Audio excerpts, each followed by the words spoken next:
Ito guys, binabaklas na natin yung panggilid natin para linisan natin. Ito nga guys, mga basic maintenance lang dito sa ating motor. Kailangan natin maintenance yung panggilid natin.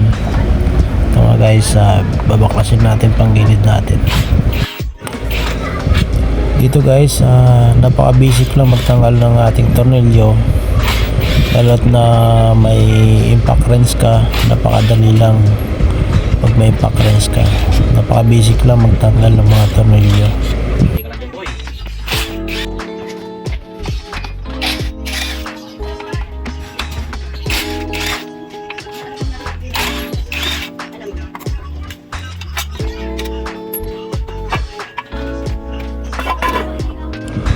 At dito naman guys, sa pagtanggal ng pulley, kailangan sukat yung mga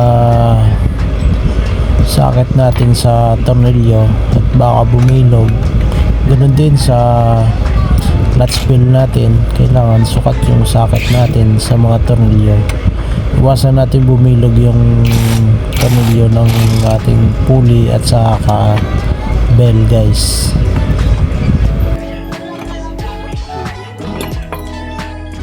Dito na guys, linisan na natin yung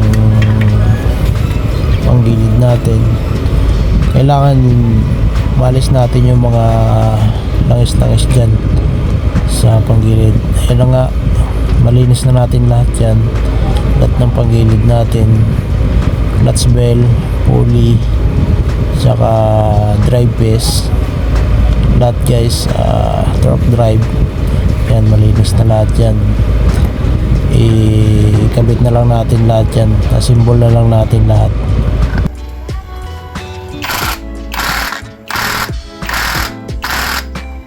Yan, okay.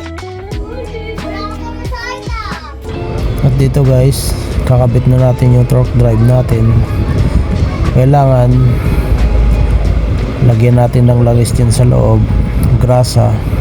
Huwag natin kalimutan na hindi malagyan yan guys. Importante yan sa torque drive natin na may grasa sa loob. Yan. Kailangan kamayin muna natin yung tornilyo sa pagkabit ng tornilyo sa torque drive at sa pulley bago natin ipitan ng impact wrench para iwas yung loose thread. Kasi kaugalian natin yan, iba diretso barrel yun, pag hindi masakto sa thread yun, loose thread. Kaya iwasan natin yung guys, ma-loose thread yung tornilyo natin. Ito na nga guys, pinastart na natin.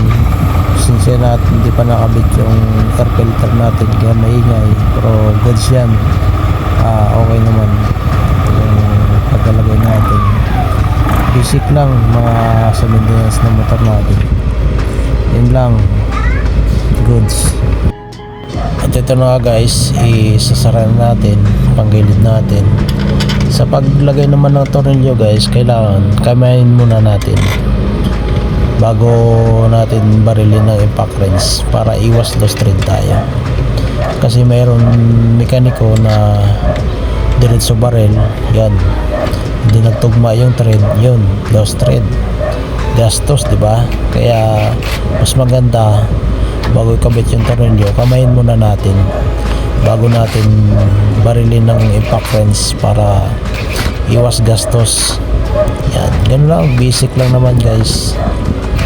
Yan, simple lang naman pag nag maintenance ka ng mga scooter natin.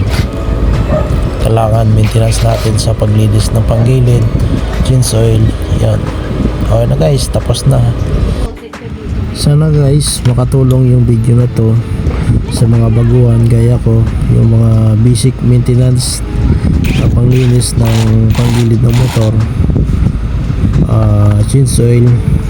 Yan lang, basic lang guys. Thank you for watching. Ride safe.